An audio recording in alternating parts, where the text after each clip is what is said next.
Bueno, buenas tardes también a los que están en la barra. Hoy estamos en familia, en estos misterios de la enredadera. Pues eso, días de 5 y días de 50, pues ni una cosa ni otra. Pero bueno, la actualidad se la ha comido lo que todos sabemos, pero con Pedro siempre se aprende. Y como ya tocamos en su día el tema de Ucrania desde una mirada, y Pedro tiene un libro publicado sobre el asunto y es amigo de la casa, y le he preguntado, ¿cómo te presento? Y como me he presentado, me conocéis la mayoría. Pero bueno, me ha dicho, yo soy ecologista. Dice, pero di también que soy, pues, doctor en ciencias políticas.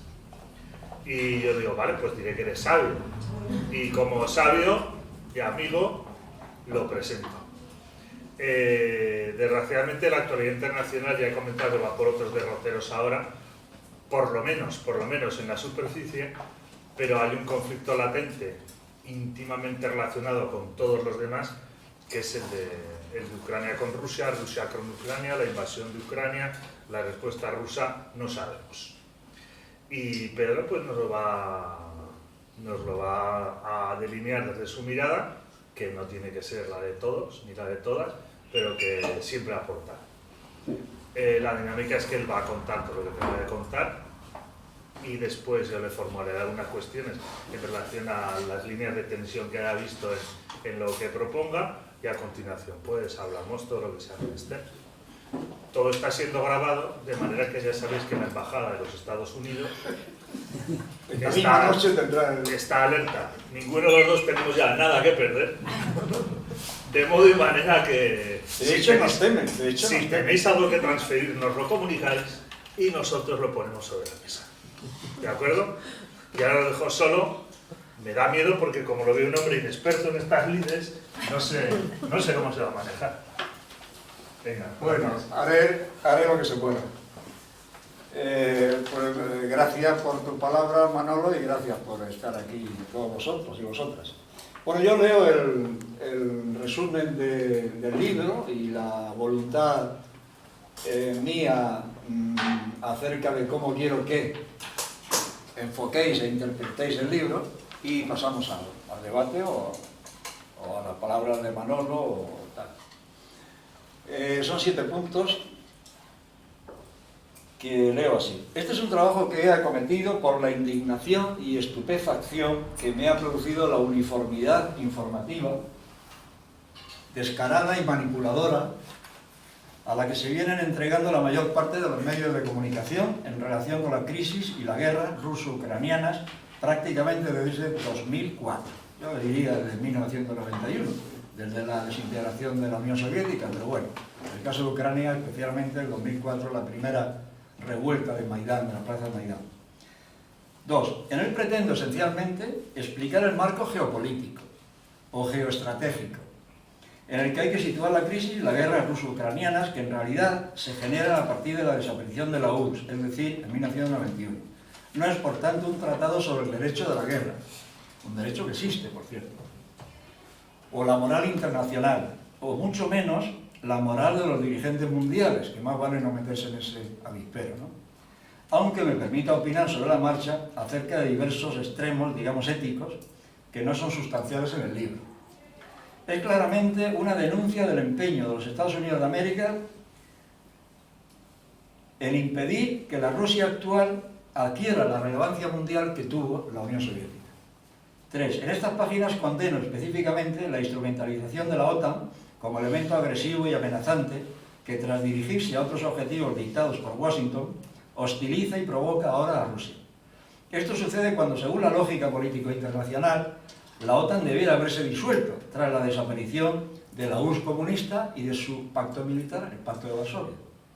Y tras haber anunciado y prometido a Estados Unidos que la alianza no se extendería ni una pulgada hacia el este, la famosa frase de Bush padre, de Clinton, del secretario de Estado Baker, del canciller Kohl, del ministro de Exteriores alemán Genscher, en fin, de todos aquellos líderes, y de Mitterrand, por cierto, aquellos líderes del momento europeos, porque ya no había conflicto ideológico, ya no había comunismo, ya no había Unión Soviética. Entonces la OTAN pues no tenía sentido.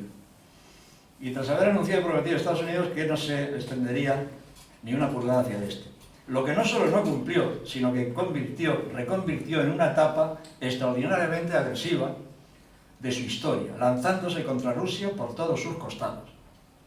La debilidad de Rusia, su reconversión al capitalismo, con gran alborozo de Occidente, y la demostración de buena voluntad de cooperación por parte de Gorbachov, al que trato bien, con cierto cariño, entendiendo que le tocó una etapa extremadamente difícil y que no podría haberlo hecho de otra manera, seguramente, y Yeltsin y Putin, hasta 2008, que es cuando Putin da el puñetazo encima de la mesa, que fueron contestados con una agresividad indisimulada y el cerco político, mediático, militar en sus flancos de la Europa Oriental. Rusia considera, y no tiene dificultad en demostrarlo, que una vez más Occidente la ha traicionado, una vez más en su historia, desde, por lo menos, Pedro el Grande, es decir, principio del siglo XVIII.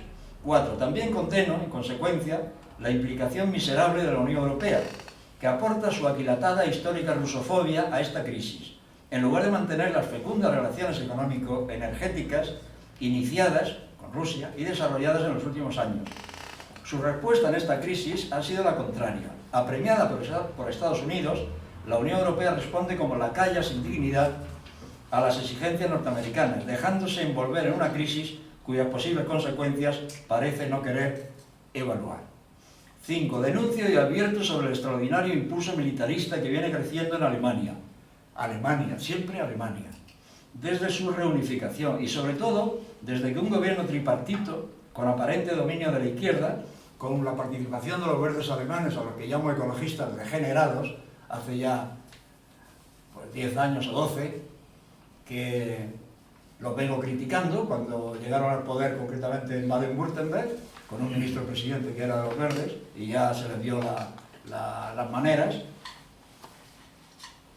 Un gobierno tripartito y tal se entrega a Estados Unidos, a la rusofobia y, quizá más importante todavía, a su obsesión histórica por apoderarse de Ucrania y del espacio suroriental ruso, regiones del Cáucaso incluidas.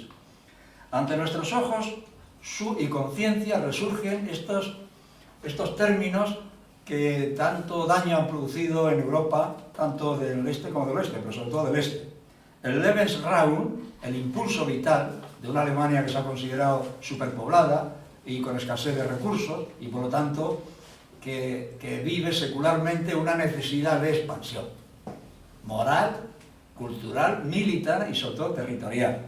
El Lebensraum, el Drang nach Osten, la marcha hacia el este, siempre hacia Rusia y Ucrania y el Cáucaso, y la consideración como Untermenschen, subhombres, subhumanos, a las poblaciones eslavas, singularmente rusa y ucraniana. Este es el sentimiento tradicional de la Alemania dura, de la Alemania que yo digo de siempre, desgraciadamente, y lo estamos viendo con el auge tremendo de la ultraderecha en estos momentos. 6. Señalo el triste papel desempeñado por una Ucrania sacrificada por sus élites, ultranacionalistas y ultraderechistas, con bien visibles ribetes filonazis. Un país abocado a la autodestrucción por empeñarse en hostilizar a Rusia y las minorías rusas, rusófobas o rusófilas en su territorio. Y 7. Y me sublevo por el papel y la actitud de España y el gobierno de Pedro Sánchez, con sus ministros peleles, José Manuel Álvarez, que definitivamente es tonto, y Margarita Robles, que nunca fue a las clases de Derecho Internacional, pese a ser abogada y luego jueza, sin dejar de lado, para pasmo y rubor de tantos, el patético papel itinerante de un tal Borrell, jacobino que fue socialista, devenido el lacayo en jefe del americanismo vulgar de siempre. Una España oficial que no dudo en calificar de agresiva, ridícula e irresponsable en esta crisis y en este escenario. Este es el resumen de lo que yo he escrito ahí y por el que quiero que os guiéis en vuestras preguntas, aunque te dé libertad para plantear cualquier cosa. Bueno, yo no tengo taburete, ahora que me doy cuenta. No, igual de maderita ese me basta. O cualquiera. ¿Quieres una silla de esta? No, así estamos a la altura, que sí ya me siento disminuido físicamente, ya desde lo intelectual muy justito. Bueno, a mí la primera pregunta, vamos a conducir un poco un diálogo inicial entre nosotros dos y después hablamos todos. Entonces, ¿cuál es tu hipótesis central de por qué se produce esta invasión de Ucrania? Bueno, tú sabes que una tesis se defiende y una hipótesis se plantea. Cuando se hace un estudio serio académico, por ejemplo las tesis doctorales, hay que distinguir muy bien entre tesis, que es la básica, y las hipótesis que ayudan a defender esa tesis, que es lo que el alumno quiere trabajar y defender, ¿no?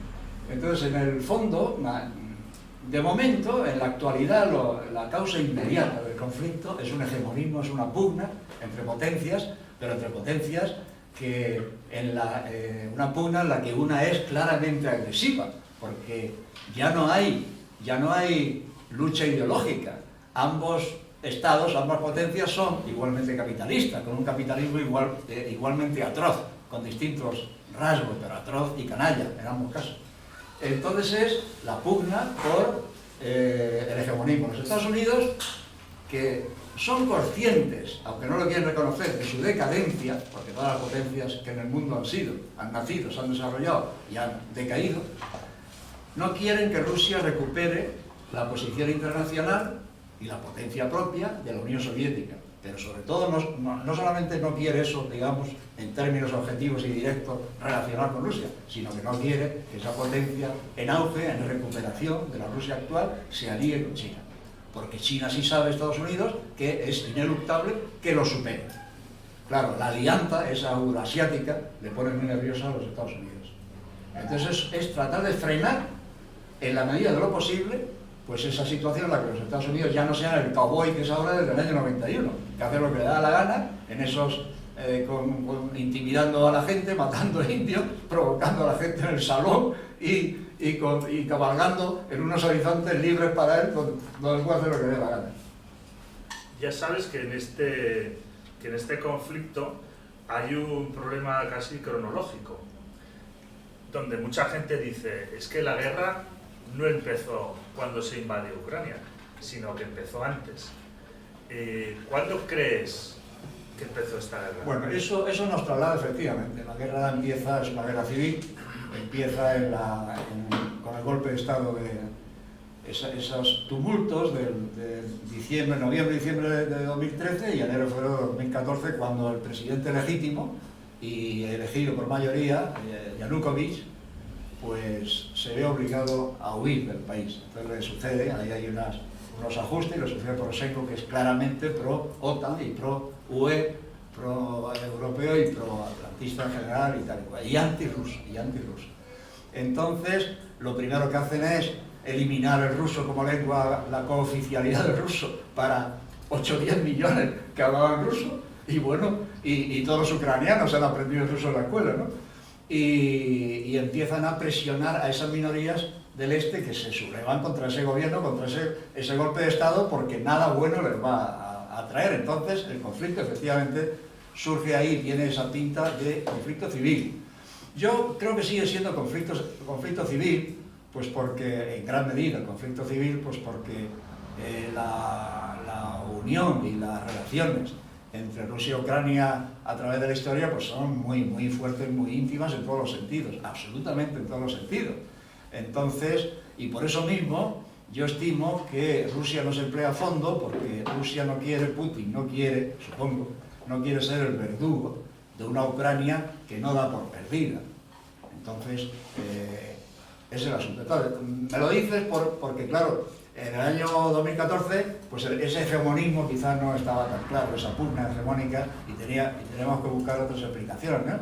Pero es un interés, bueno, es la propia expansión de la OTAN, que es una decisión que adoptan en sus diversas reuniones, desde el 99 sobre todo, que deciden la primera ampliación del 99, es decir, de Checoslovaquia, que todavía estaban unidas, de Hungría y de Polonia, y la segunda del 2004, que ya son los 7 países siguientes, entre ellos los 3 bálticos, que habían sido parte de la Unión Soviética. Eso ya les pone muy en guardia a la Rusia actual. Pero la Rusia actual en 2004 todavía es muy débil. Por eso he dicho que hasta la crisis de Georgia en 2008, pues Putin no da el puñetazo encima de la mesa, ¿no? Entonces es una agresividad, digamos, patológica de la OTAN, que para eso está, para acosar a un enemigo que por lo menos es un enemigo político y siempre estratégico, porque es, y económico, porque es una potencia importante, y porque hay una tradición.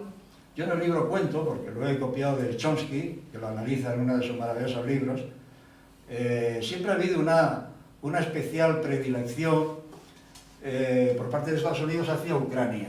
Cuando acabó la Segunda Guerra Mundial, todavía hacia el año 51-52, los Estados Unidos enviaban hombres y material a un ejército antisoviético, un pequeño ejército, que había quedado residual, justamente en los Cárpatos, en ese desorden que había en el año 45 y siguientes, pero hasta el año 51-53, pues todavía lanzaban material y gente para dirigir ese pequeño ejército que subsistía en los Cárpatos, concretamente en lo que es la Rutenia subcarpática, esa Rutenia que primero era de la Checoslovaquia, ese rabo que tenía Checoslovaquia, la Checoslovaquia de la Primera Guerra Mundial, que luego los soviéticos le regalaron a Ucrania. Stalin le regaló a Ucrania, ¿no? Entonces, siempre, ahí lo analizo porque lo he visto a través de... En toda la etapa posterior a la Segunda Guerra Mundial, Estados Unidos tiene claro que lo más directo para debilitar políticamente y para producir inestabilidad a Rusia, primero a la Unión Soviética y luego a Rusia, es actuar en Ucrania. Y vienen actuando de todas las formas. Y desde que Ucrania es independiente, pues vienen actuando sobre todo con todas sus organizaciones, las instituciones estas que dicen democráticas y de educación de no sé qué, y de promoción de actividades, etcétera, etcétera.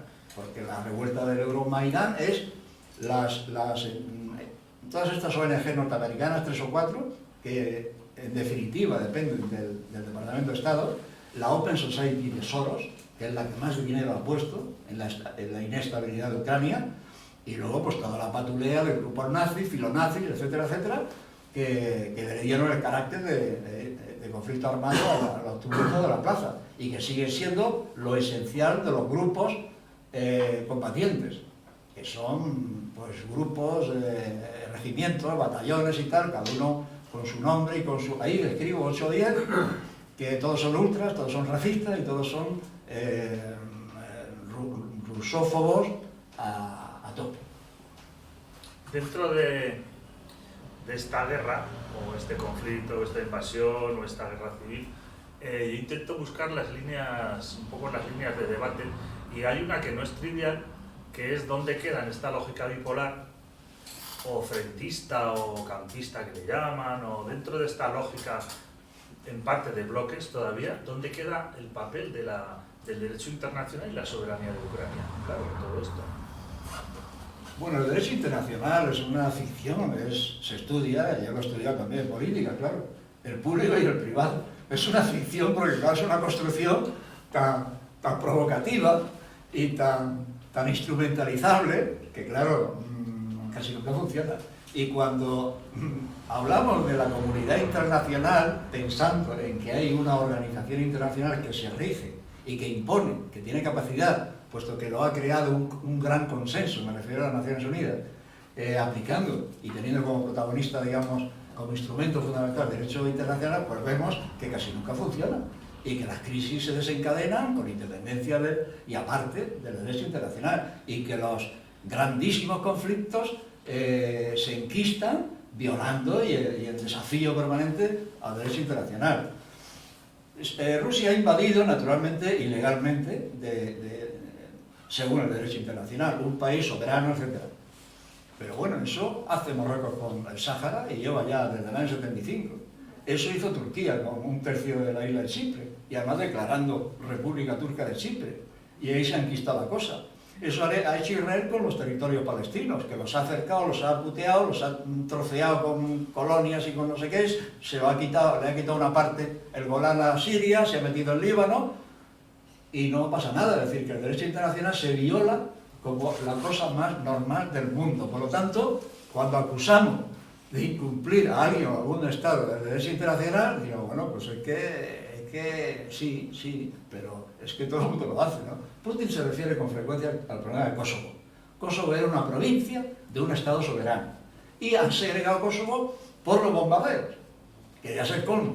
No es por una revuelta ni por una referéndum, no, fue por los bombardeos del año 99 que dirigió Javier Solana. Aprovecho para decir que el otro día en la presentación del libro en Murcia, a la hora de las preguntas, uno de los presentes me dijo: entonces, ¿cómo calificas tú al papel o a Javier Solana como secretario general de la OTAN en su momento? Y dije, pues como criminal de guerra. Es un criminal de guerra que se salva y se libra pues porque lo protege el imperio, pero es carne de tribunal vulgar de crímenes de guerra, un tipo que dicta, que decide el bombardeo de un Estado soberano, aludiendo a cosas inexistentes, como es el derecho humanitario o el derecho, o el no sé qué preventivo, pero bueno, si eso no existe. Eso es el colmo de la instrumentalización del derecho, ¿no? Así que eso es lo que tengo que decir yo del derecho internacional, que es un instrumento y una institución y un producto social. El derecho es, pues como la ciencia, la tecnología, el derecho, y no digamos las religiones, son productos sociales y dependen de cómo se vertebra, cómo es esa sociedad en concreto y cuáles son las fuerzas o los motores que la dirigen y que la mueven.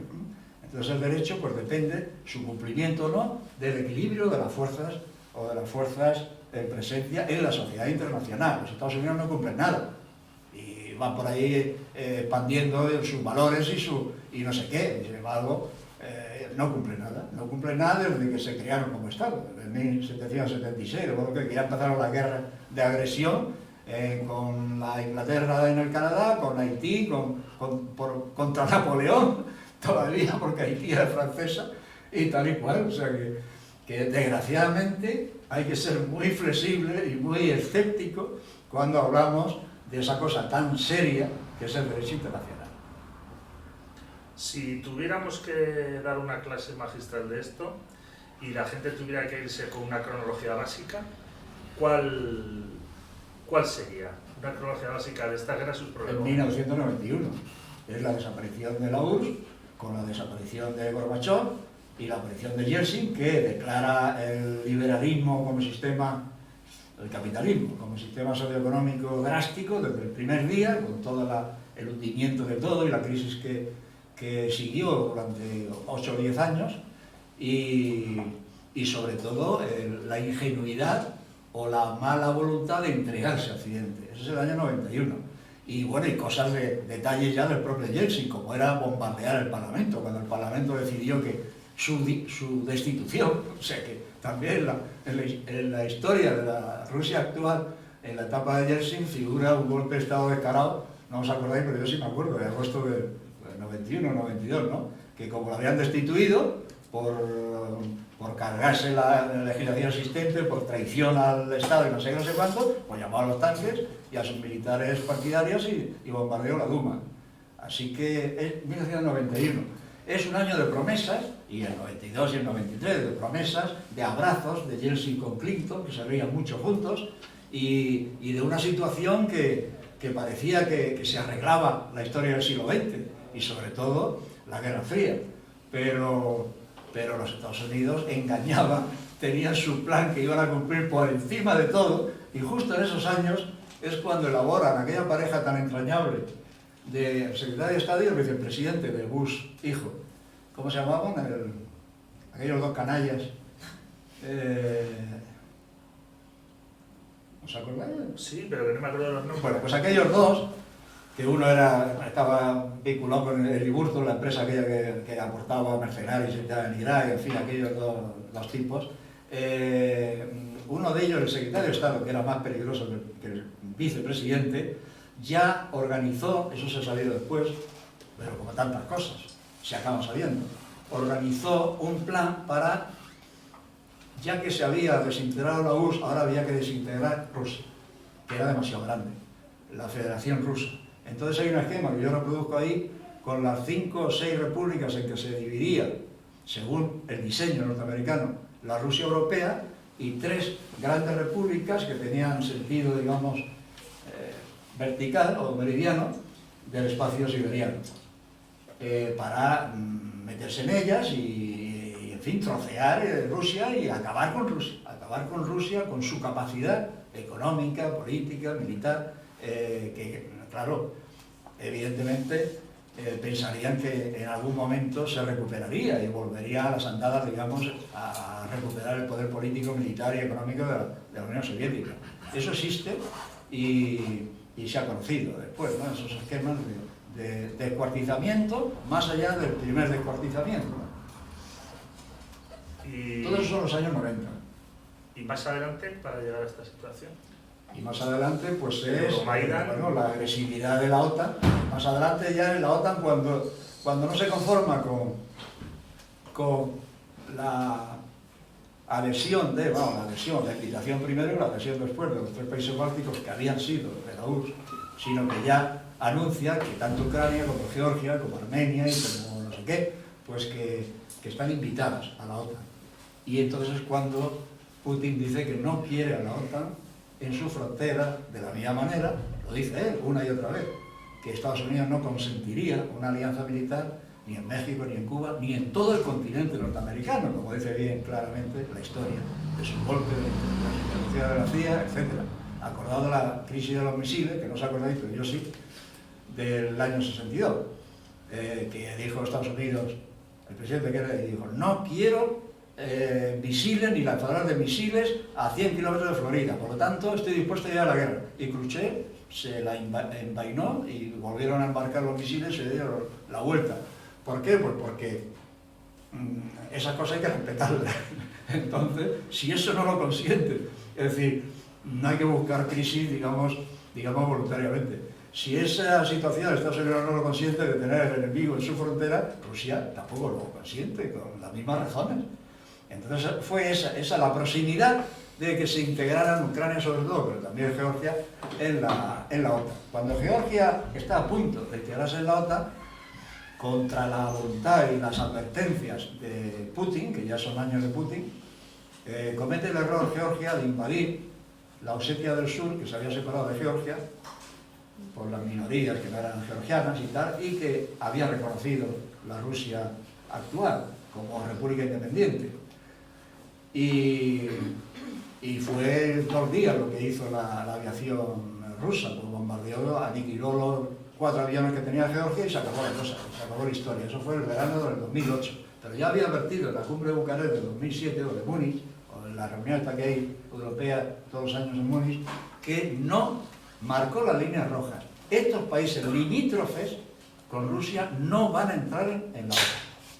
Por esas razones obvias y evidentes, pero que Estados Unidos y la OTAN insisten con Ucrania, insisten con Georgia, y ahora quieren también, estos ya no son limítrofes, pero les duele mucho también a Rusia porque son el agua, ¿no?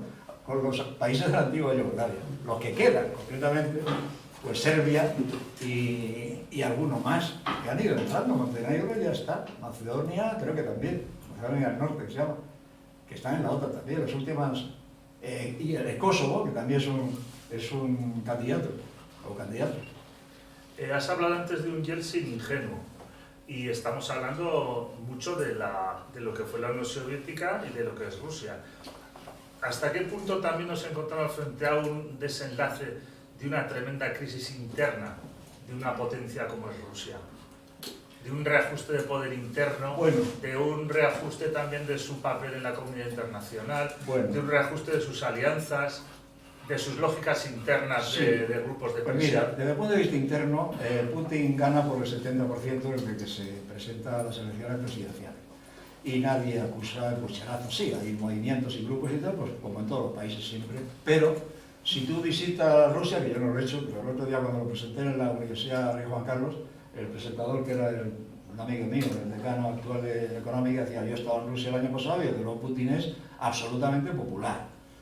Antes, durante y durante la guerra, ¿no? Entonces, claro, la prensa internacional nos engaña también con esto.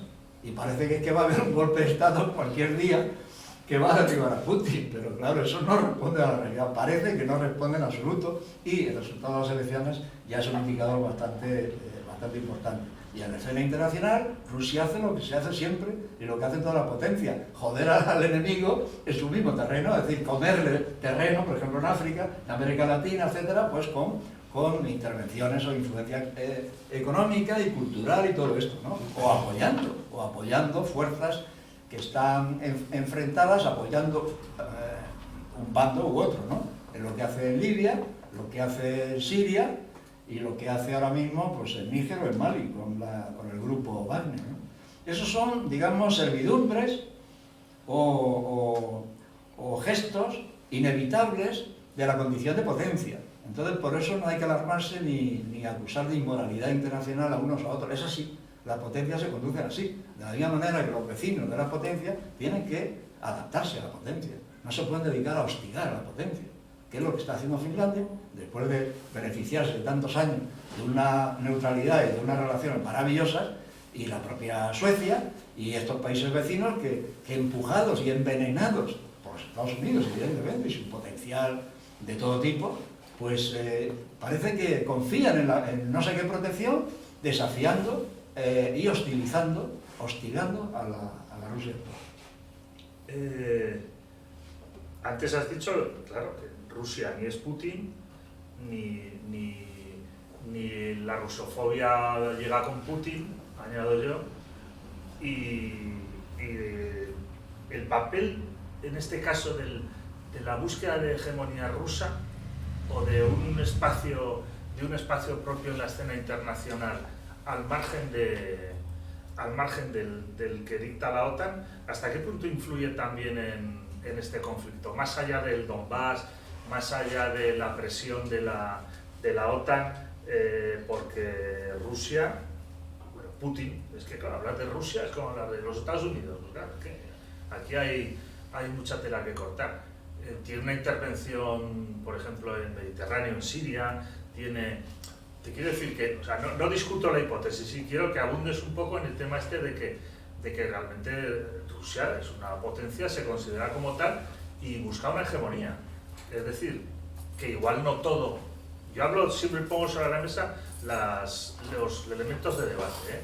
Sí, ¿Hasta qué punto también está eso sobre la mesa? Sí, claro que sí. El hecho de que Rusia, porque hay una discusión ahora mismo, no, es que Rusia no es imperialista, ahí quiero ir. Y Estados Unidos sí. No, bueno, acabo de decir que las potencias son, llámale imperialistas, hegemónicas, por su propia naturaleza. Son potencias. Y porque si son únicas, pues no debieran serlo, pero cuando se enfrentan dos o tres, pues evidentemente esa pugna se traduce necesariamente en imperialismos o en influencias más o menos perversas o en guerras más o menos interesadas, evidentemente. Eso es una condición de gran potencia, eso es inevitable y siempre lo ha sido, ¿no? Entonces Rusia, lo que pasa es que Rusia, desde su debilidad relativa con respecto a Estados Unidos y a la OTAN, que lo es porque todavía está en recuperación, no es todavía el poder militar que tenía la Unión Soviética o poder de influencia en el mundo, a través del Partido Comunista, etcétera, digamos, del instrumento ideológico, claro, evidentemente actúa pues, con una inercia y con un intento de volver a ser, de recuperar esa, pero con la nota fundamental de que es reactiva, de que actúa porque otros han actuado antes. Es el caso que quieras, el caso de Siria. Siria estuvo a punto de caer en la ristra de primaveras árabes, de caer también el régimen de Assad, y a Rusia pues no le convino porque perdía su único apoyo, el Oriente Medio, y eso las potencias lo estiman. Era un apoyo explícito además, en el caso de Siria. En el caso de Siria se pidió la intervención de Rusia. Rusia ha tenido siempre, yo trabajé por las Naciones Unidas estudiando la costa siria en el 88-89, y Rusia siempre ha tenido ahí una base entre la isla de Aruá y Tartus, que es un buen sitio para fondear la flota, y ha tenido siempre, yo lo veía, una parte de su escuadra, la escuadra se llama, la flota que tiene en el Mediterráneo, de la cual no se habla porque debe ser mínima, o a lo mejor no hay flota rusa en el Mediterráneo, ¿no? Entonces siempre ha tenido esas relaciones con Rusia, pues porque no las ha tenido tan cordiales con Israel. Ahora las tiene demasiado cordiales, desde luego, la Unión Soviética no. Pero bueno, yo creo que eso tendrá que cambiar antes o después. En fin, necesitaba mantener un punto de apoyo, de influencia, o una base, digamos, en términos más vulgares, pero que entendemos, en Rusia. Y ahí está, en la zona de Tartus al-Latakia, los dos grandes puertos de Siria, y ahí tienen sus aviones, intervinieron cuando estaba in extremis el gobierno de Assad hijo, pero ha estado siempre con Assad padre, que cuando yo visité el país, y Pero Estados Unidos tiene una base militar en el río Éufrates, en el interior, y está conchavado con la Turquía, que ocupa casi toda la franja menos Irbil, es decir, no llega al mar, pero la franja interior que limita con Turquía está ocupada por las fuerzas turcas con el pretexto de que no quieren que los kurdos ahí se organicen. Y así está la situación. En Libia resulta que está, sin embargo, apoyando, que hay dos bandos, el bando contrario al que apoya a Turquía. A todo esto se llevan bien. Bueno, pues así son las cosas en las relaciones internacionales.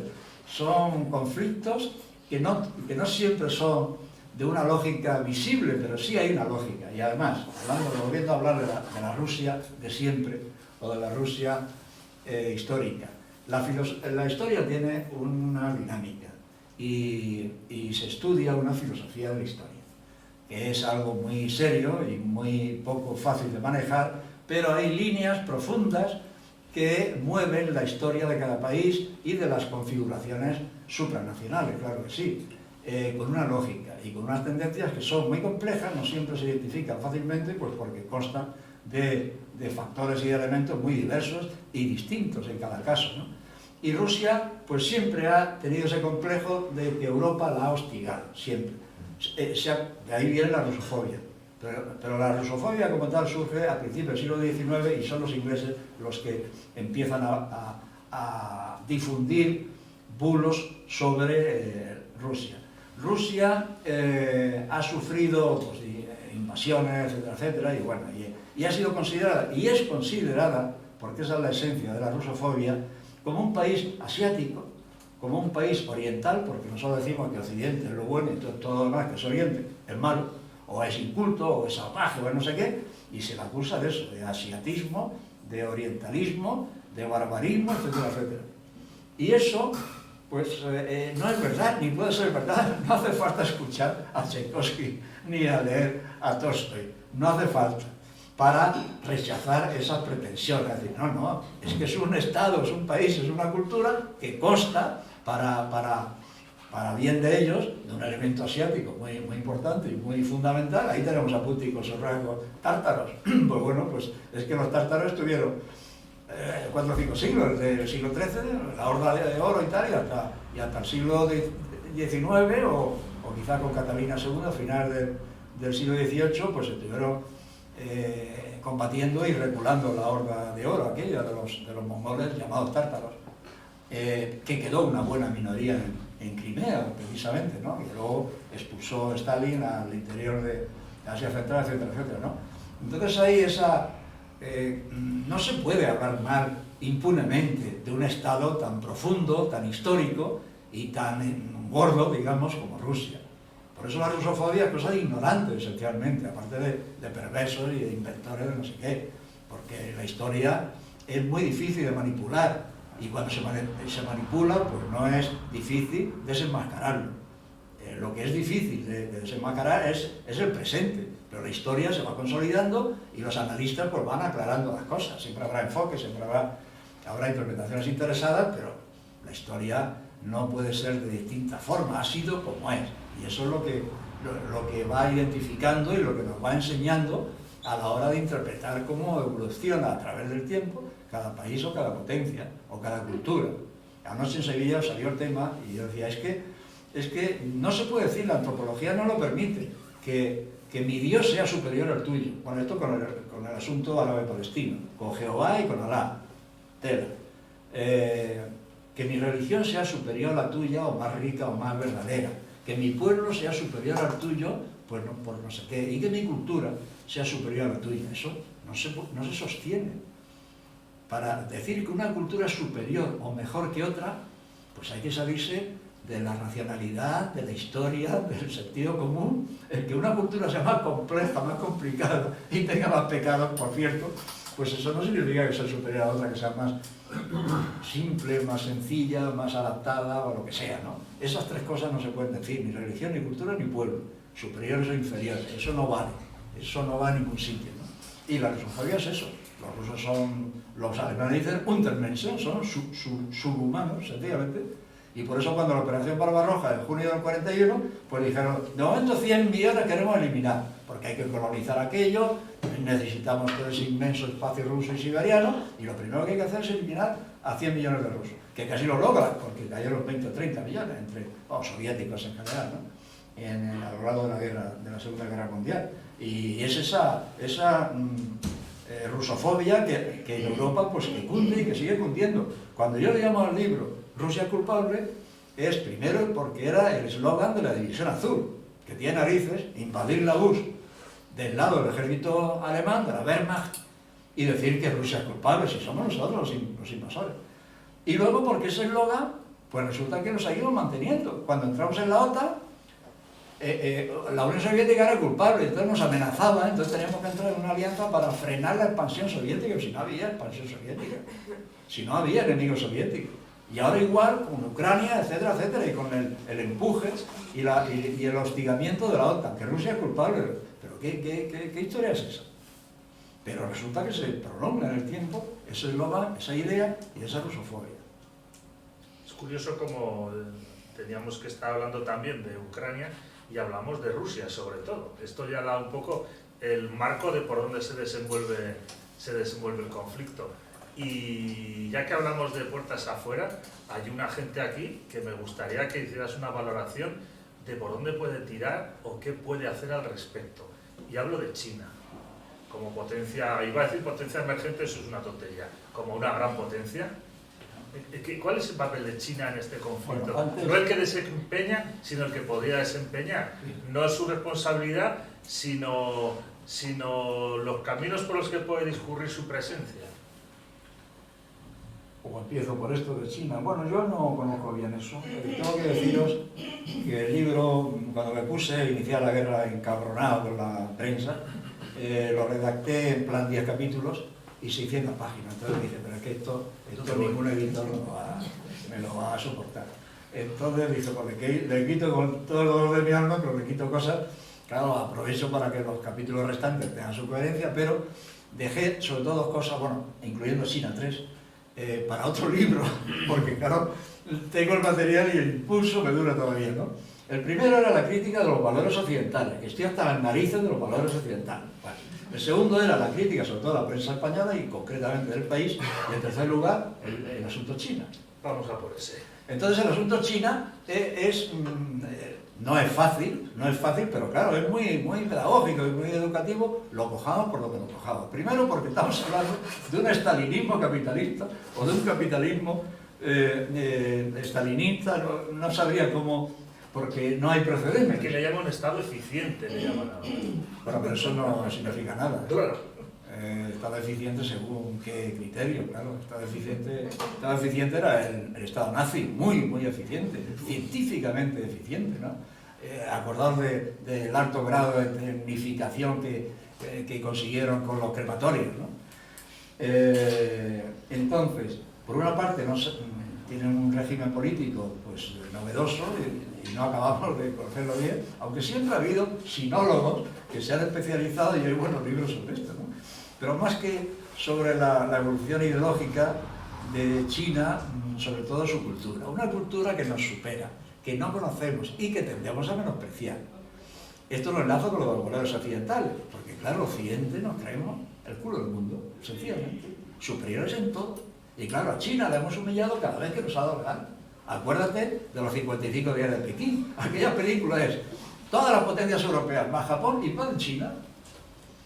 Y obligan al mandarinato que era débil, pues a no sé qué, a someterse, a aceptar el comercio a la fuerza, etcétera, etcétera, lo que hacían las potencias. Pero antes, los ingleses generaron las 2 guerras del opio, para que consumieran opio indio, que se fabricaba en India, para incrementar ese comercio de la India británica a la China, que casi siempre ha sido débil. Sin embargo, no ha invadido a nadie, porque es un país, en general, es un país demasiado grande y bastante problemas internos, ¿no? No, y su política internacional también, su visión del mundo, era, China de hecho se llama el imperio del centro. O sea, siempre se ha considerado, sí, pero no ha tenido una lógica de exportación de conflictos. No ha tenido la lógica de exportación, ni de conquistas, ni de conquistas de no está en su ADN. No, y los chinos que hay en el mundo, que son millones, pues son lo más pacíficos, como todos sabemos, de los ciudadanos, digamos, emigrados, ¿no? Entonces, es una expectación permanente porque son muy tranquilos, eluden los conflictos militares, se cabrean mucho cuando tienen razón, que tienen generalmente razón, cuando ven que Estados Unidos o Filipinas o Vietnam empiezan a meterse en islas que históricamente consideran que son suyas, en el mar de la China, y el problema de Taiwán, que no lo pueden soportar, y saben que el problema de Taiwán lo va a utilizar Estados Unidos como ha utilizado Ucrania para un enfrentamiento que más o menos se va a producir. Por intermediación. Pues sí, porque Estados Unidos ya tiene, de hecho, tiene dos nuevas OTAN, de hecho. Una de ellas es la de Asia de allá, del extremo oriente, que es, claro, los aliados de siempre, Japón, Corea del Sur, Taiwán, y luego pues los otros países de la ASEAN o de la ASEATO, según, que han sido siempre una creación norteamericana, que eran pues aquellos 5 o 6, Tailandia, Indonesia, Filipinas, Singapur, Malasia, tal, y luego se han añadido pues Vietnam y alguno más, ¿no? Pero, y Australia. Entonces se está creando una OTAN oriental de allá lejos para incordiar a China. De la misma manera que existe desde hace tiempo, de hecho, pero que ahora se toma más interés de una OTAN del Próximo Oriente, siempre con Israel de capitoste fundamental, pues con todos estos países que incluso siendo árabes y musulmanes, pues están reconociendo a Israel, etcétera, etcétera. O sea que son operaciones todas hegemonistas y que van previendo pues el futuro a corto o a medio plazo. Pero China es un tema de estudio permanente. Yo desde luego necesito estudiármelo mejor, no puedo brillar en esa cosa.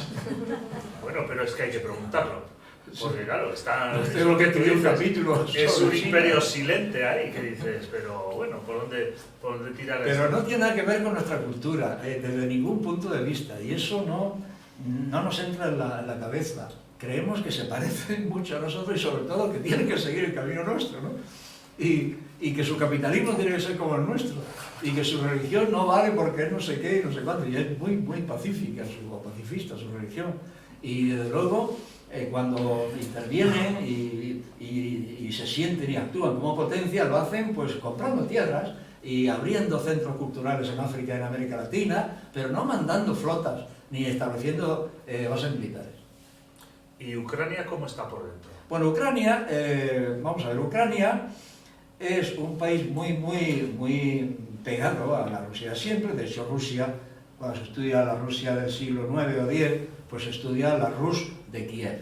Luego esa Rus de Kiev pasa a la Rus de arriba, de Novgorod, y luego a Moscú, en fin, pero hay una... Explícate usted de Rus. Rus es comunidad, o en fin, y ahí viene Rusia, comunidad... Es que esos detalles importan en el relato. Esos detalles importan en el relato. Sí, sí, o república, o universidad. Tantas veces en la historia se ha hablado de la universidad y tal, pero no como centro pedagógico, sino como unidad o comunidad. Unidad de cierta gente, étnica o tal, pero sobre todo con un carácter humano, no científico ni nada de eso. La palabra universidad se ha utilizado para eso, y la palabra república también. Aunque fuera un rey o un monarca el que la rigiera, ¿no? Y Rus es algo parecido. Entonces, pero no yéndonos al tiempo de los romanos, Ucrania ha sido independiente desde el siglo X, XI, 2 veces. En 1918, un año o menos, y en 1941, pues mientras duró la ocupación alemana. En los dos casos bajo la protección alemana. La Primera Guerra Mundial, cuando Alemania invade Ucrania, la Segunda Guerra Mundial, cuando Alemania invade Ucrania. Entonces se genera la Primera y la Segunda República de Ucrania. Y esta de ahora, del año 91, pues es la tercera. Entonces, sobre todo en la segunda, el papel de esa República Independiente de Ucrania fue extremadamente antisoviético. Y eso no lo perdonan los rusos.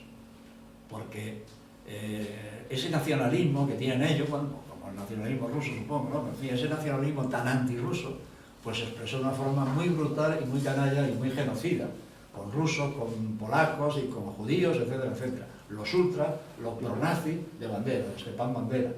Eso ahora se habla mucho pues porque se les recuerda que ellos ya se lucieron en tiempos nazis y los rusos no ni olvidan ni perdonan, porque le costó muchas vidas.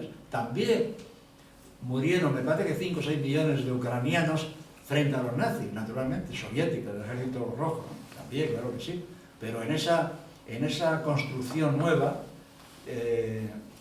bajo apoyo alemán y con un fundamento básicamente antirruso, o antisoviético en ese momento, anticomunista, pues cometieron muchísimas barbaridades porque los mangonearon los ultras.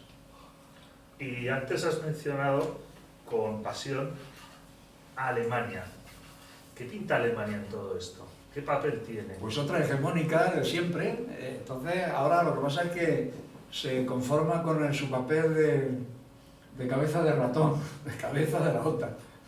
Porque claro, la cabeza de verdad de león es Estados Unidos. Pero claro, Alemania, antes de la reunificación, y no digamos después de la reunificación, es la potencia incontestable en la Europa occidental, sin duda. Y entonces todo el mundo funciona, acuérdate, el euro se adaptó al marco y tantas cosas, ¿no? Y son los que mandan, y en todas las reuniones de Bruselas, son lo que dicen ellos. Y en fin, y la von der Leyen pues es alemana, y antes de ser lo que es ahora, pues era ministra de Defensa en Alemania, etcétera, etcétera. Pero en su historia está ese impulso, ese empujo, el Drang nach Osten, hacia el este. Y esa eslavofagia, llamo yo aquí, no solo eslavofobia, sino eslavofagia, de tragarse, de aniquilar a los eslavos. Y es una pasión que está corroborada por la historia, porque a fin de cuentas lo que yo hago es leer, asimilar y luego escribir. De modo que eso ha sido así siempre, ¿no? Ahora, lo que pasa es que, claro, decimos gobierno de izquierda, bueno, pues hay que distinguir, porque el gobierno de izquierdas de Schröder desarrolló o protagonizó un papel muy importante, tan importante que los Estados Unidos dijeron, de esto nada, esto no lo consiento, ¿no? Con la decisión aquella de la colaboración tan estrecha por el gas, el Nord Stream 1 y el Nord Stream 2.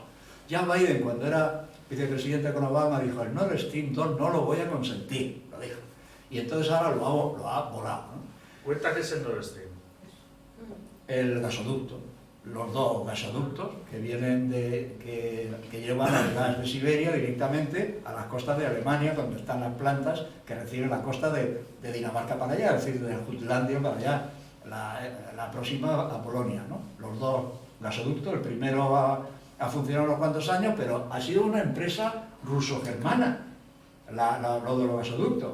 Entonces Alemania, cuando dijo Estados Unidos, todos vamos a volar y además no quiero que compréis más gas, oficialmente sabéis que se sigue comprando por otros caminos, pero en fin, no quiero que importéis ese gas porque me tenéis que comprar el gas a mí, el gas que me sobra, el fracking, me lo tenéis que comprar a mí, para lo cual yo voy a enviaros el gas licuado y vosotros vais a tener que montar las plantas gasificadoras en vuestra costa porque este es el gas que vais a consumir, no es siberiano. Y así está sucediendo. Los norteamericanos desde el primer día lo dicen. Nuestra influencia en el exterior tiene como objetivo proteger nuestros negocios, nuestras empresas. Y cuando en Guatemala, en el año 54, el gobierno legítimo y democrático de Arben nacionaliza la United Fruit y le quita unos terrenos inmensos y productivos, entonces prepara la acción golpe y se carga al presidente. Cuando los iraníes, también con un gobierno democrático que han expulsado antes al Shah del momento, en el año 53 o 52, deciden la nacionalización de la Iranian Oil Company, luego British Petroleum, pues entonces el M-16 británico y la CIA, que ya les piden ayuda a la CIA, se cargan a Mossadegh, al primer ministro, y lo van a hacer puñetas. Y a partir de ahí, de los años 50, la CIA se encarga de todo esto. ¿Por qué? Pues, pero siempre son negocios, siempre son empresas. He citado estos dos casos de dos empresas muy conocidas y muy prototípicas, digamos, ¿no? Así funciona la cosa. Entonces, dicen, no, es que el gas tenéis que comprárnoslo a nosotros. Y punto, como decía el otro día Biden, estamos con Israel, y punto, dijo. Haga lo que haga, estamos con Israel. Y first, dijo, ¿no? Y esa es la dinámica del imperialismo norteamericano, los negocios as usual, business as usual.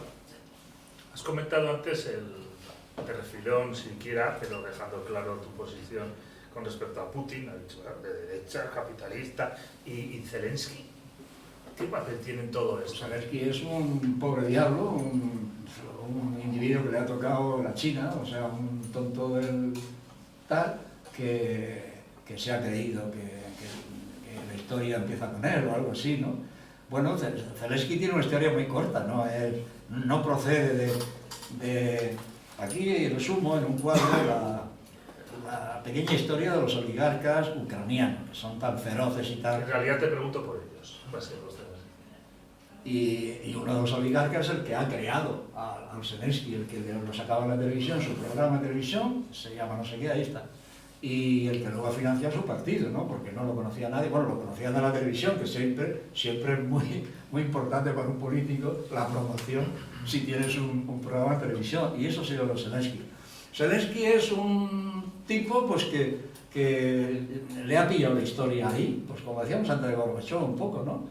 Una circunstancia que lo supera y un papel que en el caso de Gorbachev fue adaptarse y decir la Unión Soviética hay que reformarla casi del todo, pero yo sigo siendo bolchevique y creo en la economía planificada, etcétera, etcétera. O que dice hay que acabar con los rusos, hay que acabar con las relaciones con Rusia y yo me meto en la OTAN porque ese es mi mundo. Pues eres un irresponsable y lo estás sufriendo y tu país está deshaciendo, porque si creéis que vais a derrotar a Rusia es que sois tontos.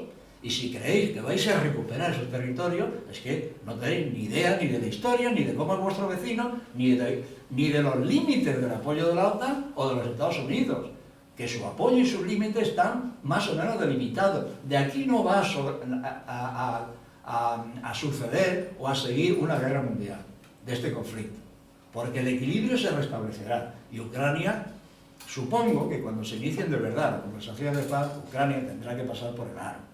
Y desde luego tiene que ser neutral y federal. Si es federal, se podría alterar el estatus actual de esas dos repúblicas independientes integradas en la Federación Rusa, que se integraran en una Ucrania federal con el mismo estatus cuasi independiente, con un derecho de intervención, de protección de Rusia y desde luego,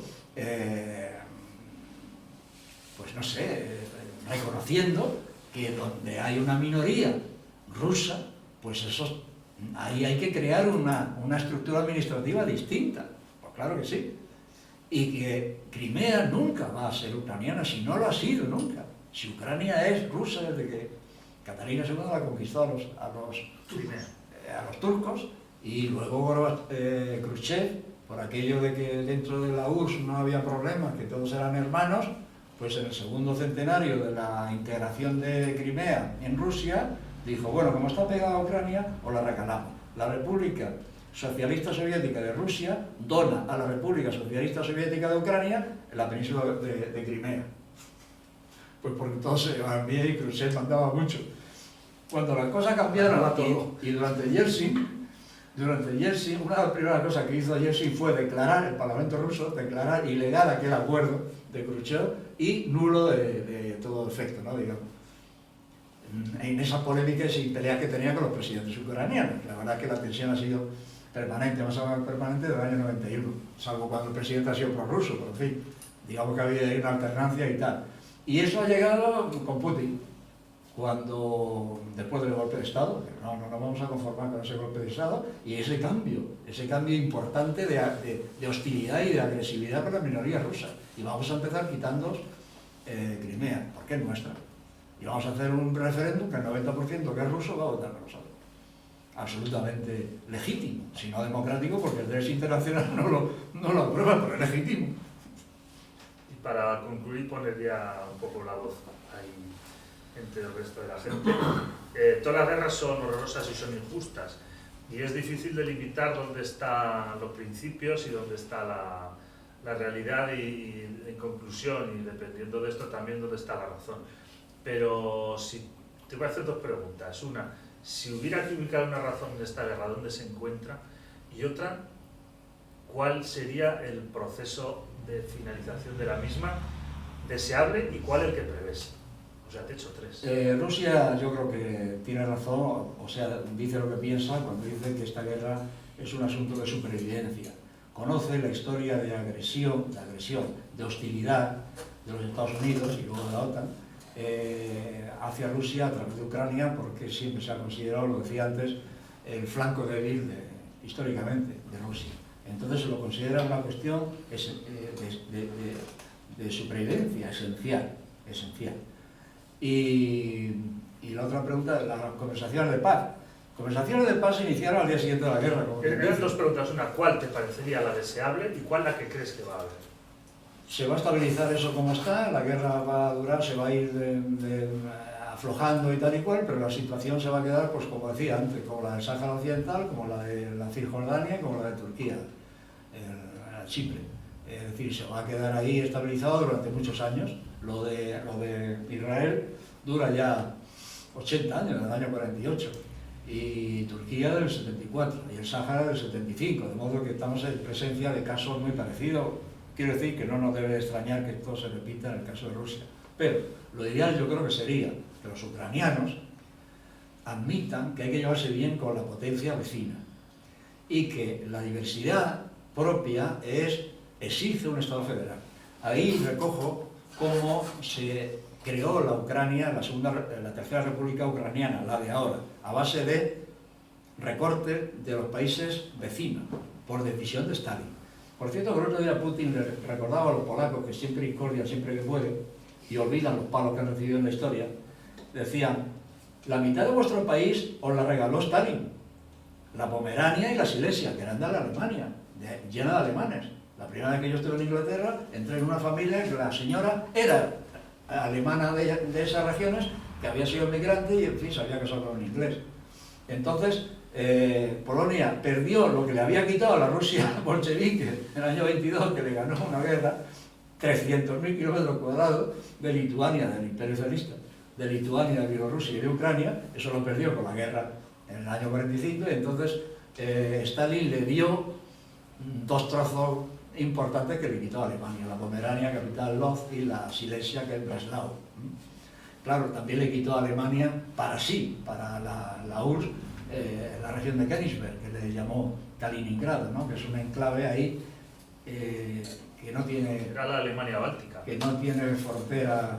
Sí, bueno, era la Prusia Oriental, y sí. Königsberg, la ciudad de Kant, del filósofo, y de otros filósofos. En fin, es Alemania pura y simple, pero naturalmente los alemanes fueron, aparte de que fue bombardeado ferozmente en Königsberg, ahora Kaliningrado, los alemanes tuvieron que emigrar, ¿no? Entonces tiene que ser, bueno, la Ucrania actual de 605.000 kilómetros cuadrados, que nunca había tenido tantos kilómetros cuadrados, se compone de un trozo que le quitaron a Stalin, es decir, la URSS que mandaba, porque ocupó todos esos territorios, la Bucovina del norte se le quitó a Rumanía, la Rutenia subcarpática que se le quitó a Checoslovaquia, un trozo, no sé si la Moldavia o la Besarabia, entre el Prut y el Dniester, en fin, una región ahí que era más o menos rumana, porque la población es rumana y habla rumano, pero que era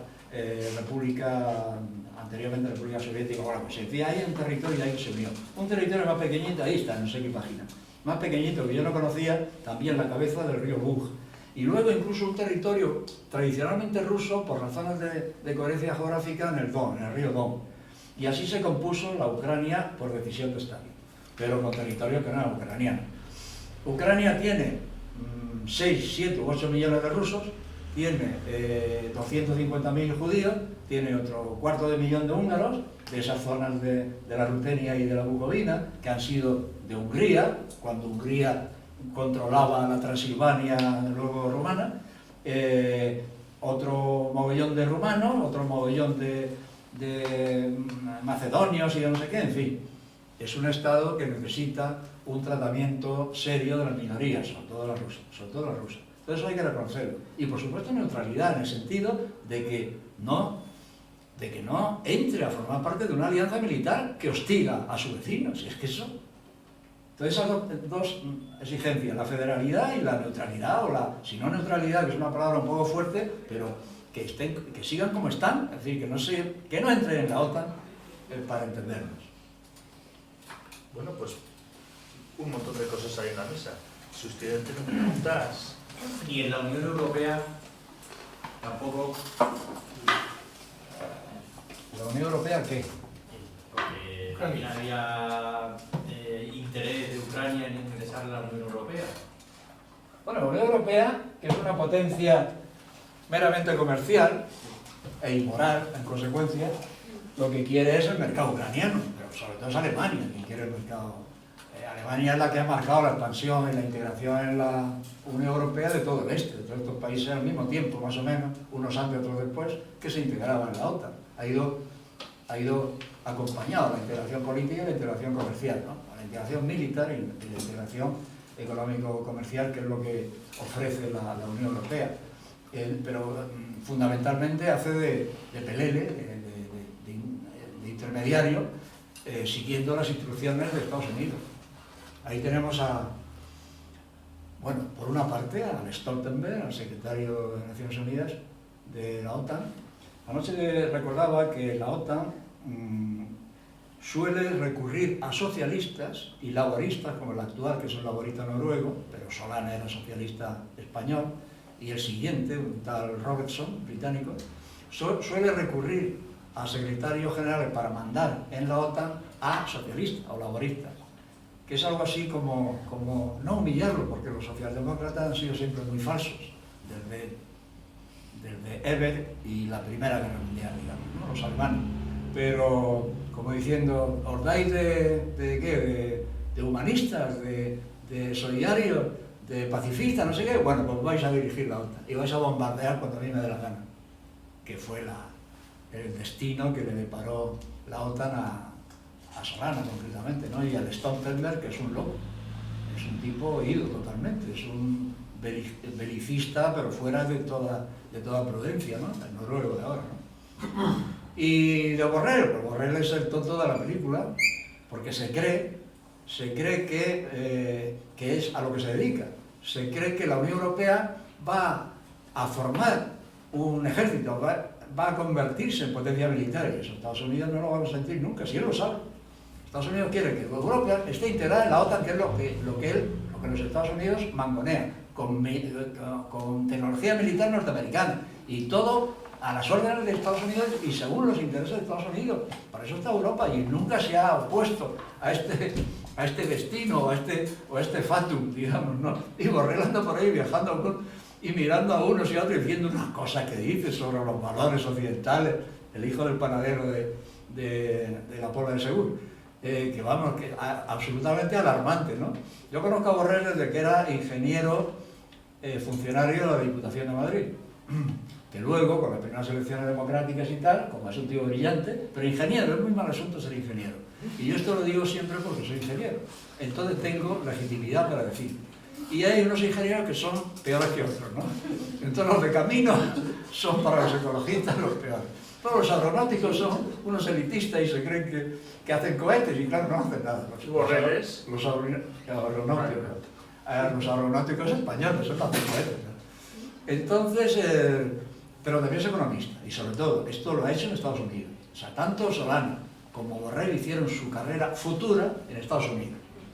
Borrell, además, admirado en fin, maravillado por la experiencia de los kibbutz israelíes, se fue a un kibbutz, se casó con una israelí o judía, sus dos hijos son, por lo tanto, medio judíos, y vino encantado de la experiencia israelí. Entonces, pues, respira por ahí. Pero cuando estuvo en Estados Unidos, seguro que fue objeto de algún requiebro de los servicios norteamericanos para prever el futuro y organizar el futuro de la España democrática. Pero es que Solana estuvo 7 o 8 años, 5 o 6 años. Que además dice él, y su biografía lo dice, que luchó con los antiguerra de Vietnam. Pero claro, luego resulta que el imperio le ha dicho, bueno, pues si luchaste contra la guerra, ahora vas a ser el secretario general de la OTAN. Son dos personajes, digamos, ajenos a las normas más elementales de moral, no internacional, de moral ordinaria. Y su historia es así de lamentable, ¿no?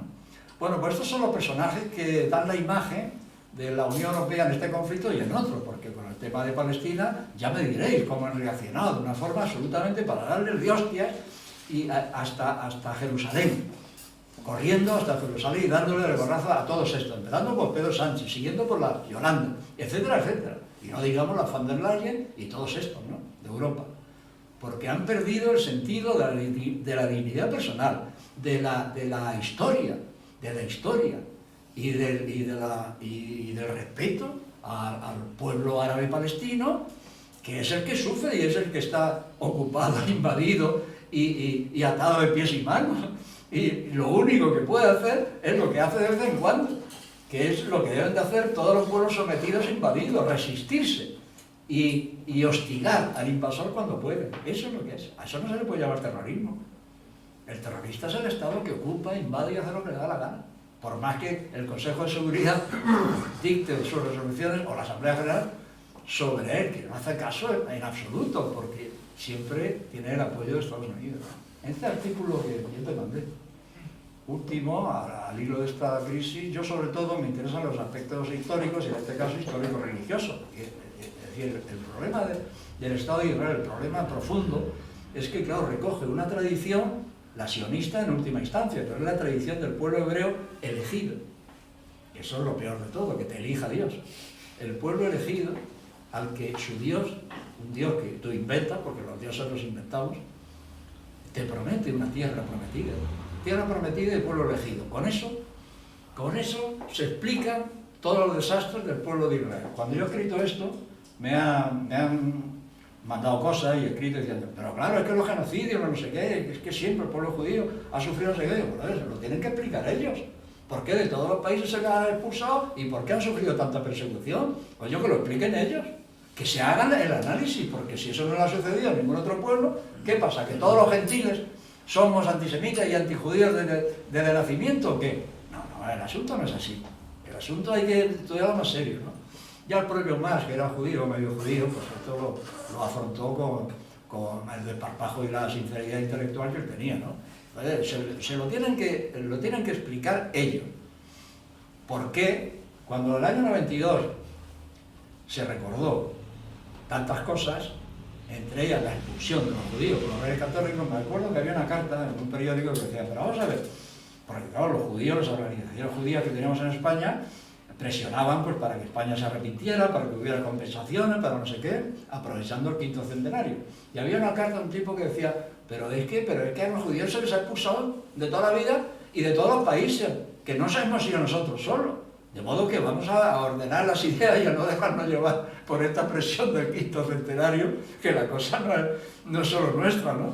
Bueno, pues ese es el asunto, ¿no? Y decía, bueno, eso lo digo en el artículo, ¿no? O sea, Abraham, que dicen ellos, siglo XVIII a.C., recibe la orden o el mandato de Jehová de marchar hacia una tierra prometida, porque así ha sido decretado él y su parentela, acordados de los términos que utiliza la Biblia, el Génesis, pues pueblo elegido, siempre que adoren a un único Dios, que es Jehová, ¿no?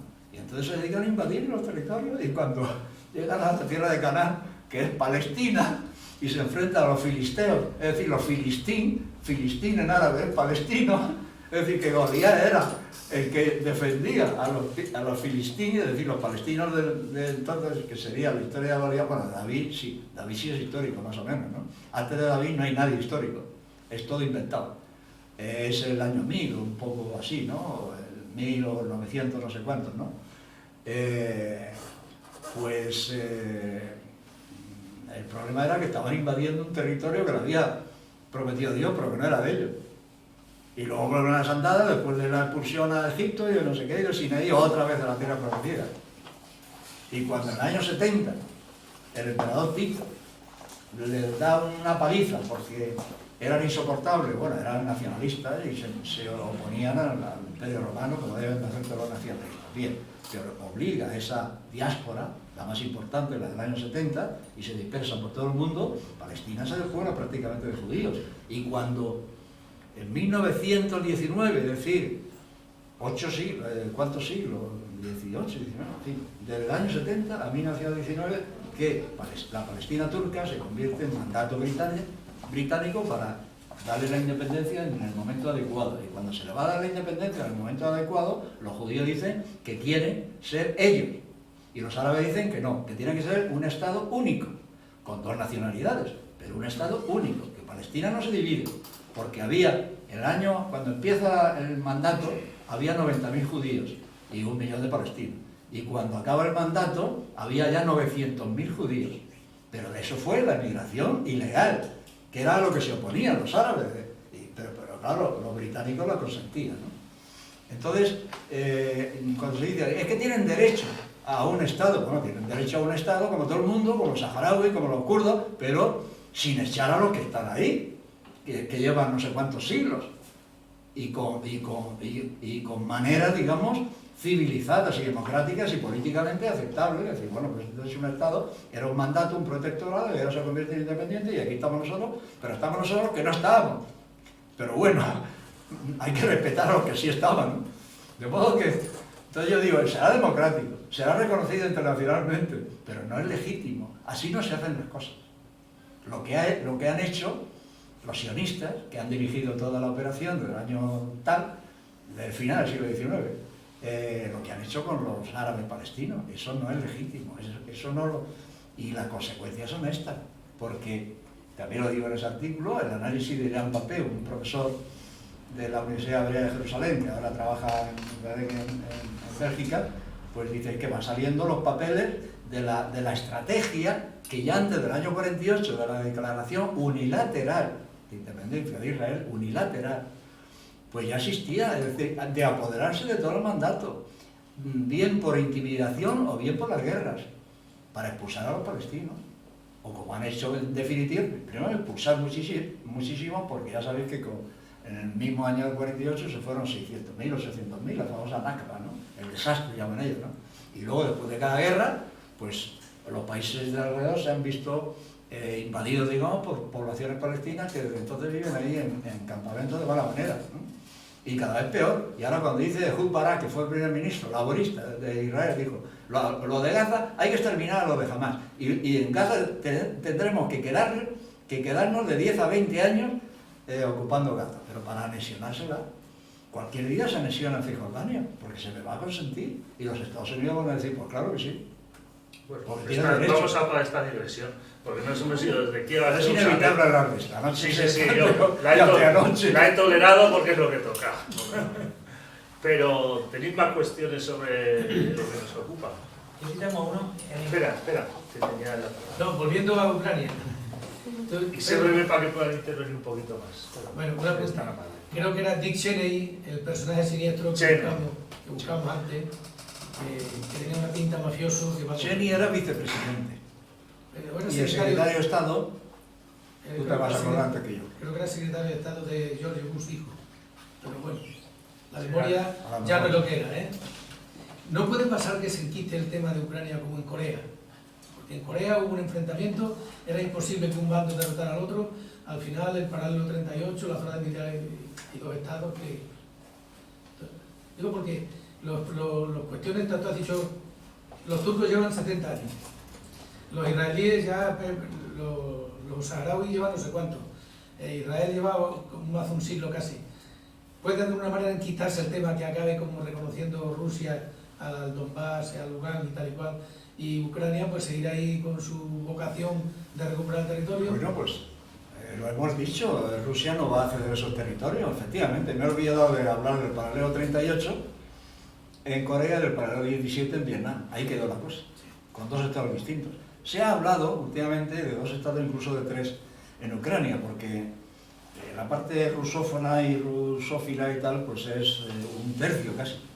Y luego la parte central es, digamos, más ambigua, la cuenca del Dnieper, baja y media del Dnieper. Pero la parte occidental ha sido, durante siglos, de la Confederación Polaco-Lituana, que es la Galicia austríaca, cuya capital es Lemberg, en alemán, la Leópolis de ahora, porque en ucraniano y en polaco es Lwów, Lviv, no sé qué.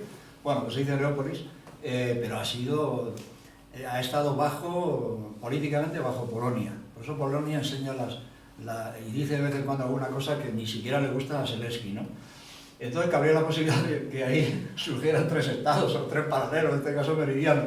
Pero bueno, la división está prácticamente consumada y el tiempo la va a consolidar la parte rusa y el resto. ¿Cuánto tiempo puede Europa seguir metiendo allí dinero, armamento? ¿Cuándo empezar a ser Pues eso clave es. para Europa? Pues eso, como es una potencia financiera, comercial y financiera, pues no sabemos, porque claro, los pueblos europeos no reaccionan a esto, ¿no? Seguimos estando convencidos de que Europa la Unión Europea es una bendición, es una creación maravillosa, que era lo que necesitábamos todos, y por lo tanto todo lo que hacen pues está bien, que es todo mal, todo nos sienta mal prácticamente. Anoche también salió el tema de digresiones que salen en la conversación, y salió el tema de que teníamos un banco de crédito hipotecario, y no existía el problema espantoso de las hipotecas. Había una banca pública que resolvía esto. Entonces, ¿qué pasa? ¿Que tenemos que recordar las creaciones del franquismo? Pues habrá que recordarlas. Pero claro, la Unión Europea no permite la banca pública. Y se ha cargado las cajas, etcétera, etcétera, pero no permite tantas cosas, ¿no? Pero eso va en detrimento de los ciudadanos. Pero lo perdonamos todo. Para no digresar con esta cosa de... Yo con el enquistamiento del conflicto de Ucrania, con el futuro enquistamiento de Israel también creo.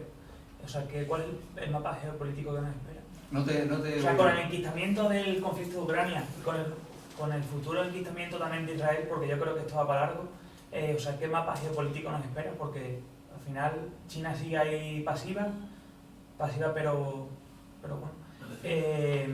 Y Estados Unidos lo único que hace es intentar debilitar a Rusia. O sea, ¿cuál es el mapa que nos espera? Digo, dentro de... O sea, ¿qué futuro nos espera? O sea, que no hay... Bueno, pero eso es una pregunta para ¿Crees que nos espera? para gente muy erudita, eso ya es la pregunta del millón, digamos. Pero bueno, yo soy ecopesimista. ¿Por qué? Pues porque cuando te metes en el rollo y en el lío de la defensa del medio ambiente ves que todo va a peor y que no hay mejoras sustanciales. Para una mejora perceptible se producen 10 empeoramientos simultáneos. Entonces, si maltratamos el planeta y la base física de la sociedad, no se puede confiar en absoluto en el futuro y no se puede creer en el progreso. Así de estricta es el planteamiento del ecopesimismo que yo me entretuve en definir cuando hacía de sociólogo para un congreso de sociología y tal. Lo redacté para el congreso de sociología que ese año fue 2007 en Barcelona, en fin, el ecopesimismo. Pero es que es toda la sociedad, debido al problema antropológico del ser humano, de que somos la única especie que ensucia su propio nido, ¿no? Entonces, toda la sociedad evoluciona necesariamente a peor. Las sociedades particulares y la sociedad planetaria, necesariamente a peor. Anoche o anteanoche en Cádiz alguien decía, es la entropía social. La entropía que asiste como degradación a toda la actividad económica, con transformación de calor a energía o viceversa, o no, es decir, toda la producción y el consumo, no digamos, esa entropía se traslada necesariamente al mundo de lo humano y lo social. Y eso es una degradación. La entropía no tiene nada de positivo, es todo negativo. Entonces, in fine, o con globalidad, o de forma holística, naturalmente caminamos cada vez peor. No te voy a decir hacia el desastre, pero cada vez peor. Ahora mismo tenemos más conflictos que nunca, militares y políticos, pero se van a seguir incrementando, pues por esta pugna absolutamente febril y enloquecida por la parte que nos toca de la OTAN. La OTAN sigue tocándole la nariz y va a seguir tocándole las narices hasta que suceda algo importante o se agoten las armas, o yo qué sé, una cosa así, porque claro, las crisis del capitalismo son crisis económicas, de génesis económica, de aclaración del panorama económico, de los peces gordos que se tragan a los flacos, y luego de la reproducción de nuevas formas de supervivencia del sistema de siempre. Yo voy hacia el Rusia tiene la culpa, que hemos visto que ha habido un conflicto que ha tenido Rusia y Estados Unidos ha inyectado fuerza ahí, ¿no? Que es Ucrania. ¿Existe la posibilidad que ante una eventual escalada del conflicto que hay con Palestina, que entre en otros países, que Rusia haga justo lo contrario, inyecte fuerza y sería... De momento Rusia tiene relaciones muy íntimas, digamos, con Israel. La Rusia postsoviética se ha llenado de judíos, porque estaban ahí, y de empresarios, la mayoría de los oligarcas son judíos, y los ucranianos también, y Zelensky es judío. Entonces esas relaciones no son amistosas. Yo recibo las noticias de Sputnik, de la Sputnik News, y no se manchan en este asunto. Los rusos no cuentan lo que sucede, pero no opinan ni siquiera sobre esto, ¿no? Pero hay un problema más serio, más directo y más que viene de atrás, y es el problema de Irán insiste, porque tiene todos los derechos, que dice que no, y realmente no lo hace, pero lo puede hacer, en tener su arma atómica. Israel no lo consiente, pero Israel sí tiene la bomba atómica, no, desde los años 60, pero no quiere que la tenga nadie más. Es el estilo de Israel. Entonces, en el año 61 bombardeó unas instalaciones muy avanzadas nucleares de Irak. Bombardeó porque le pareció bien, porque no consentía que el Irak de Saddam Hussein avanzara en tecnología o en reactores, aunque fueran civiles, de atómica. Y eso está dispuesto a hacer con Irán. Si se decide Israel a bombardear unas instalaciones que existirán, no sé si existen o no, pero que pueden existir, avanzadas, que le preocupen a Israel porque están orientados al arma atómica, si bombardea, que están dispuestos, lo dicen los israelíes, y esto está siempre con ellos también en este sentido, ¿no? Con Trump y con este de ahora, ¿no? Pues Irán contestará, Irán no lo puede vencer Israel. Irán es otra potencia histórica y cultural y religiosa y no sé qué, y es una realidad muy, muy contundente en el Próximo Oriente, ¿no? Y eso sí que puede incendiar en la región y el área, claro que sí. Y están dispuestos. El destino de Israel es así de tenebroso, ¿eh? Pero ya lo dice el Génesis y el Éxodo y el Levítico, es decir, el propio Dios de Israel amenaza y castiga a su propio pueblo elegido con plagas, con guerras, con no sé qué, y lo dice, y os castigo porque habéis sido idólatras y no sé qué, no sé cuánto. O sea que esa es la historia. Yo prometo que lo leí de muy jovencito en mi colegio, la Biblia entera, no me acuerdo con qué motivo. Bueno, pues lo tengo que volver a leer, sobre todo el Pentateuco, porque sabéis que el Pentateuco, la Torá, es decir, Génesis, Éxodo, Levítico, Números y Deuteronomio, lo redacta el rey Josías de Judá en el siglo VII, para contar desde Abraham, o sea, un ejercicio de imaginación tremenda, porque la arqueología no da ningún dato sobre el pueblo israelí o el pueblo israelita o el pueblo hebreo antes de David. No hay nada, ni escritos, ni referencia de potencias vecinas, ni estelas, ni gráficos, en fin, no existe nada. Lo dicen dos grandísimos arqueólogos en la Biblia desenterrada, Tal Finkelstein y otros, son muy prestigiosos, y creo que trabajan en Israel, ¿no? Porque hay una minoría intelectual judía, incluso israelí, potentísima, y no digamos norteamericana, potentísima, a la que hay que hacerle honor y quitarse el sombrero, claro que sí. Antes me refería a Chomsky, que pronto va a cumplir 100 años, espero que llegue a cumplir 200, porque si nos quedamos sin Chomsky, nos quedamos huérfanos de un intelectual absolutamente intachable, judío de origen ucraniano precisamente, pero norteamericano, y que desde que tiene uso de razón o dejó el estructuralismo lingüístico, que es el gran sabio hasta los años 60, a partir de ahí se dedicó a machacar la política exterior de Estados Unidos, sin pelos en la lengua, ¿no?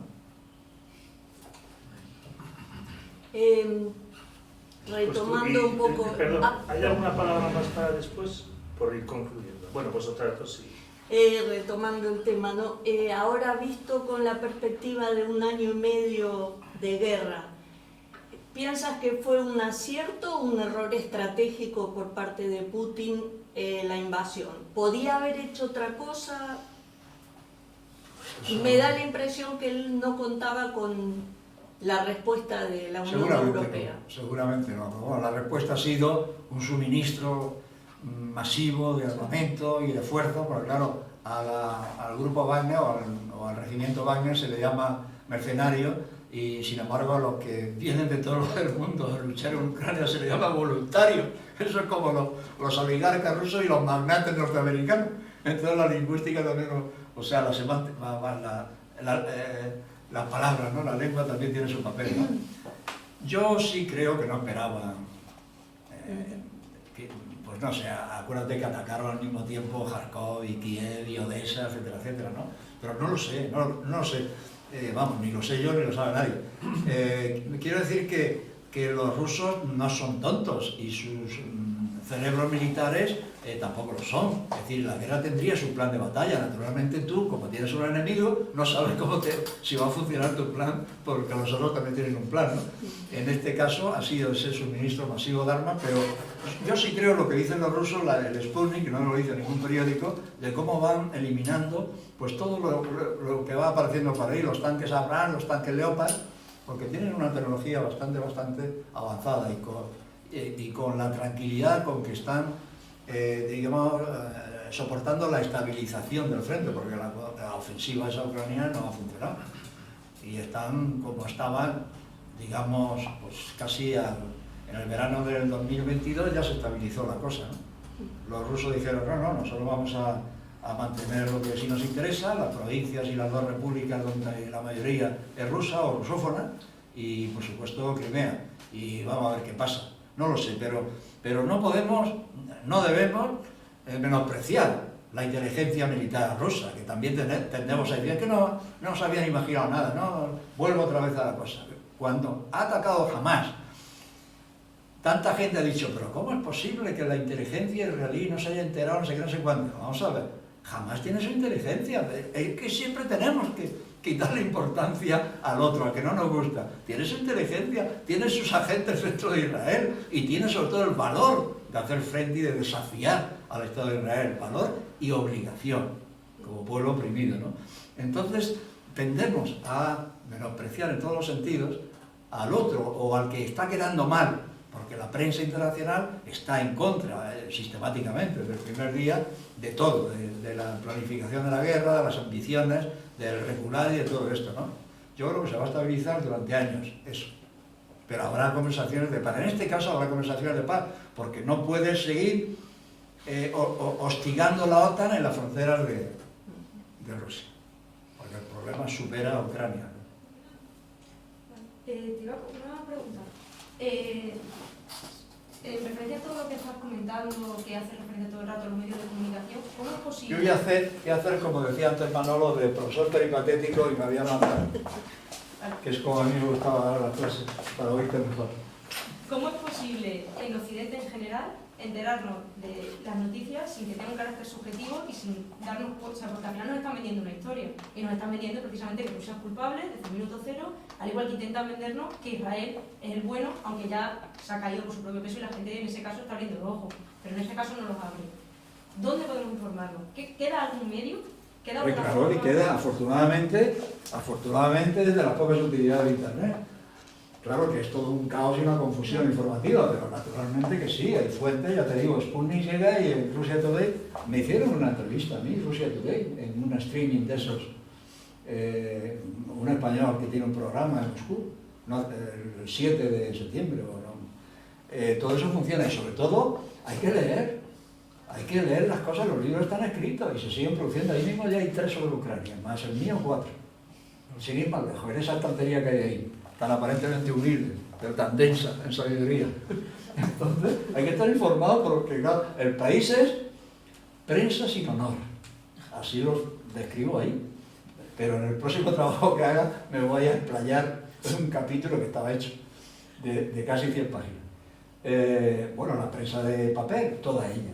Y las cosas de Internet, pues ahí, de los dos colores, digamos, ¿no? Pero primero hay que aplicar una lógica, pues lógica aristotélica, la lógica de que no nos podemos creer que si los rusos han ocupado la central nuclear de Zaporilla, se estén bombardeando a sí mismos, como nos han estado contando los periódicos, de que bombardeaban la central de Zaporilla, pero si están dentro de Zaporilla, si han ocupado la central de Zaporilla, ¿cómo se van a bombardear? Si saben los ucranianos.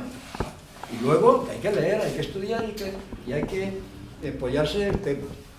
En primer lugar hay que leerse mi libro y luego tantas cosas de la historia de Europa del Este. A mí siempre me ha apasionado, siempre, por eso tengo una buena biblioteca que estoy leyendo ahora, pero que he ido comprando porque me interesaba siempre y no tenía tiempo de leerlo, sobre el problema de las minorías, de las fronteras y de los pueblos repartidos que hay en Europa, que sigue siendo todo muy conflictivo. Mira, la Rutenia subcarpática, la que era de Checoslovaquia en la República de 1918, y luego en 1945 pasó a Ucrania. En la Rutenia subcarpática ha pasado durante el siglo XX por 5 dependencias políticas, por 5 imperios o países. Ese grupo cuya capital es Novgorod. Y así está la mayor parte de Europa del Este. En el oeste no es tan complicado, tenemos algunos nacionalismos, algunas reivindicaciones, tenemos bretones, corsos y los problemas españoles, pero lo del este es mucho más complicado, porque se ha movido mucho más, ha estado mucho más en carne viva los conflictos militares allí y los movimientos de poblaciones. Ya decía que simplemente en Rumanía siguen estando desde el siglo XIII una minoría alemana que se estableció allí para combatir los mongoles, que generalmente bohemios, que tiene su 10% en el Parlamento, en rumano, las Siebenbürgen, las 7, que es el núcleo Cluj, el núcleo central de la Transilvania. Pero había alemanes del Volga, que de siempre, que los desplazó Stalin al Asia Central. Y luego, con la reunificación, con dinero alemán se trasladaron a Alemania. Pero acuérdate con la guerra de Yugoslavia. La guerra de Yugoslavia fundamentalmente fueron provocadas porque había minorías serbias en las 6 repúblicas. ¿Y por qué? Pues porque los serbios habían hecho, como esos alemanes que decía antes, habían hecho de fuerza militar contra los turcos a lo largo de muchos siglos. Y estaban en todas esas fronteras del Imperio Austriaco con el Imperio Español en su día, el Imperio Germánico, ¿no? Sacro Germánico, ¿cómo era? Sacro Romano Imperio. No le faltaba de nada. Eso es. Y entonces, claro, los serbios decían, pero ¿cómo se va a declarar independiente esta república si una tiene 1 millón de serbios, otra tiene 1,5 millones, otra? Eso hay que resolverlo antes. Y como no se resolvió, vinieron las guerras aquellas. Y con esto y un bizcocho, todo el mundo al amigo. Hemos cumplido muy bien, has estado muy preciso, las 10. Un aplauso. Un aplauso.